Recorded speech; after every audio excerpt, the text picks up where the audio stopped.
Allah subhanahu wa ta'ala tells us in the Quran, اعلموا أنما الحياة الدنيا لعب ولهو وزينة وتفاخر بينكم وتكاثر في الأموال والأولاد. Know that the life of this world is play, amusement. You know what's very interesting about this ayah? Is when you break down this ayah, from Surah Al-Hadid, you find that this ayah is a chronological timeline of our life in this world, of the things that matter most to us in this world. Because when we first come into this life, what's the most important thing to us as a child? It's play. If you want to get a present for a little child and you drop $1,000 on a Armani suit, they're really not going to care. But if you spend 50 cents on a rattle, they'll be happy. And this is because what matters most when you first come into this dunya is just, I want to play. لعب. اعلموا أنما الحياة الدنيا لعب ولهو. And then you get a little bit older and now you're kind of like in late elementary, middle school. And now the most important thing to you, anyone who has people in that age, any children in that age group, what's their favorite thing to say? I'm bored. And the reason for that is because at that age, they want to be entertained, constantly stimulated and entertained. And that's because at that point, the most important thing to them is entertainment, amusement. This is called lahu in the Quran. And Allah says, after la'ib, He says lahu. La'ibun wa lahun wa zina. Then you get a little bit older. And what is hubb ad-dunya about when you're in high school? Well, pretty much it's about what you look like, what you're wearing. This is the time when people are so concerned about what they look like that this is when you see spikes in things like eating disorders, because what you look like becomes of utmost importance. And so here Allah says zina. Zina is adornment, looking good. لَعِبٌ وَلَهْوٌ وَزِينَةٌ وَتَفَاخُرٌ بَيْنَكُمْ. Now you get a little bit older.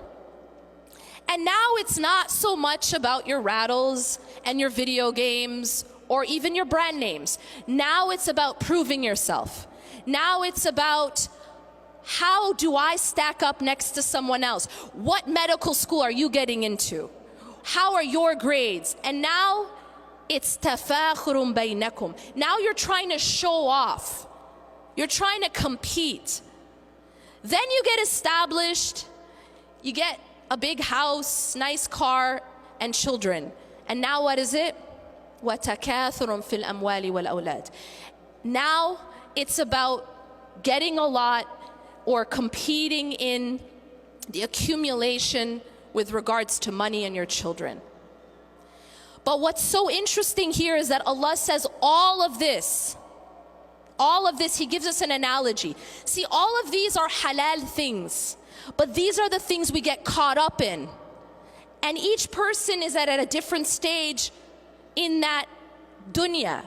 But all of it, كَمَثَلِ غَيْثٍ أَعْجَبَ الْكُفَّارَ نَبَاتُهُ ثُمَّ يَهِيجُ فَتَرَاهُ مُصْفَرًّا. All of this stuff that we get so caught up in, it's like a heavy rain that makes the farmer super excited for a while. Because what happens, it brings vegetation. But then what happens to that vegetation? These things that we chase, what happens to it? It starts to crumble, becomes dry and yellow, and then it just becomes nothing. Allah subhanahu wa ta'ala is teaching us that the life of this world isn't meant to be chased. It isn't meant to be loved in that way. And when you take hubb ad-dunya and you fill your heart with it, it actually causes all types of other spiritual diseases. The second disease, which also actually comes out of hubb ad-dunya, is the disease of envy.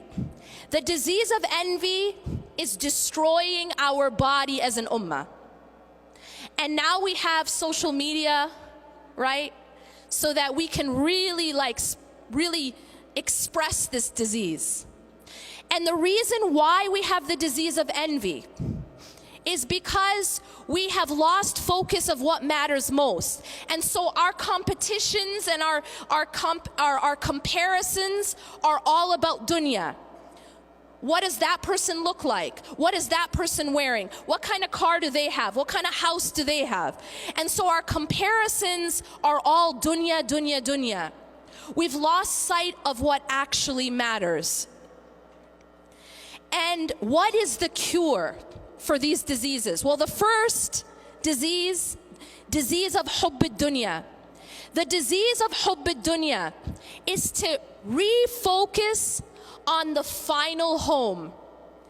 I mentioned this earlier. Every single one of us are moving. And anyone who's ever moved before knows that in order to move, you have to furnish the home you're moving to. You have to prepare it. Every single person is moving into their grave. And that's without a shadow of a doubt. But the question is, have you furnished that home? Some of us are going to get to that home and it's going to have no furniture. Some of us are going to get to that home and in fact it's going to have been burnt down. And so the question becomes not whether or not we're moving, it's how does our home look once we get there? And so the cure to hubb ad-dunya is what Allah subhanahu wa ta'ala says, Ya ayyuha alladhina amanu taqullaha wal tandur nafsum ma qaddamat lighad wattaqullah. O you who have believed, have taqwa of Allah, be conscious of Allah, and let everyone know, let everyone be aware of what they're putting forth for tomorrow. Plan for that home because you're going there.